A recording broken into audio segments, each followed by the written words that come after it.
مرکز العزیز حضرت مولانا عاقل صاحب ندوی دامت برکاتہم العالیہ کے حکم پر دوسری حاضری آپ کے بیچ میں ہوئی ہے۔ اب الحمدللہ ایک خوبصورت منظر دیکھ رہے تھے ہمارے یہ بڑے پولیس کے ساتھی بھائی ہمارے، ان کو آپ حضرات اپنی محبتوں سے نواز رہے تھے، تو یقیناً بھائی حضرت آپ کی توجہ کہ یقیناً جس خوبصورتی کے ساتھ ہمارے ہندوستان کی پہچان ہے، جہاں ہندو مسلم دو بیٹھ جاتے ہیں، ایک طرف ماتھے پر تلک لگانے والا اور دوسری طرف ٹوپی اوڑھ کر بیٹھنے والا جب ایک جگہ بیٹھ جاتا ہے اسی کو ہندوستان کہہ دیا جاتا ہے۔ لیکن کچھ نفرت پرست لوگ ہیں جو ہندو مسلم ایکتا کو، اس محبت کو ختم کرنا چاہتے ہیں۔ میں اس کے لیے یہی کہوں گا کہ جان کر بھی کیوں انجان بنے بیٹھے ہو، جان کر بھی کیوں انجان بنے بیٹھے ہو، چند دنوں کے ہی تو مہمان بنے بیٹھے ہو،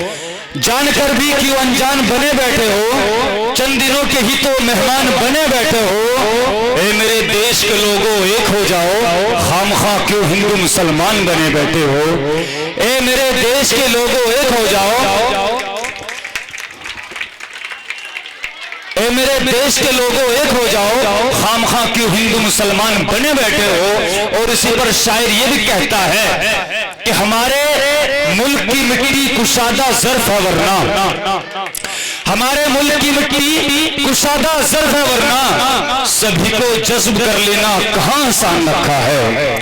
ہمارے ملک کی مٹی کشادہ ظرف ہے ورنہ، سبھی کو جذب کر لینا کہاں آسان رکھا ہے۔ اور میں اپنے گھر کے اس کمرے کو ہندوستان کہتا ہوں جہاں گیتا کے بالکل پاس میں قرآن رکھا ہے۔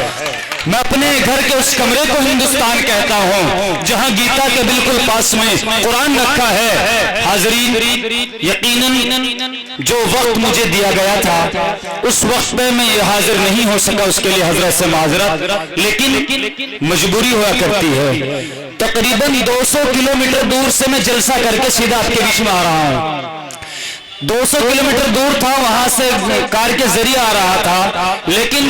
راستے میں کیا تکلیفوں کا مجھے سامنا کرنا پڑا، کیا پریشانی ہوئی، وہ صرف ہم جانتے ہیں، ہمارا خدا جانتا ہے۔ جب راستے میں بالکل جام میں ہم پھنس گئے، گاڑی سے اترا، رکشہ کیا اور جب آپ کے بیچ میں حاضر ہوا۔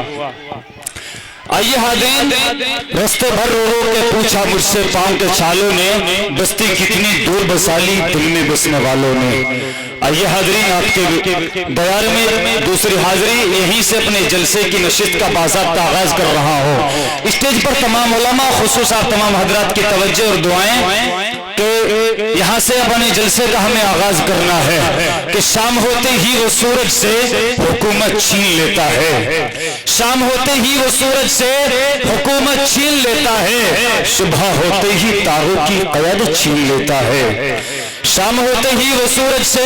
حکومت چھین لیتا ہے، صبح ہوتے ہی تاروں کی قیادت چھین لیتا ہے۔ سلیقہ سیکھ لینا داں اس کے زمین پر چلنے پھرنے کا،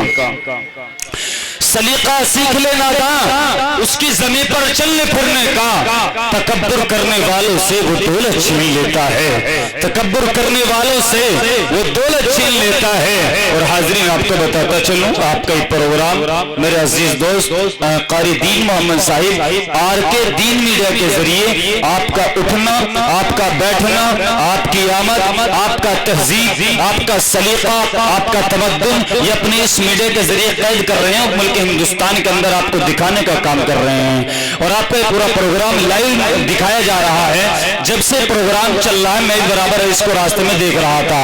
آئیے خداوندا تیرے نام سے اس بزم کا آغاز کرتا ہوں، خداوندا تیرے نام سے اس بزم کا آغاز کرتا ہوں، تیرا بندہ ہوں، تیری رحمتوں کا ناز کرتا ہوں، اور صرف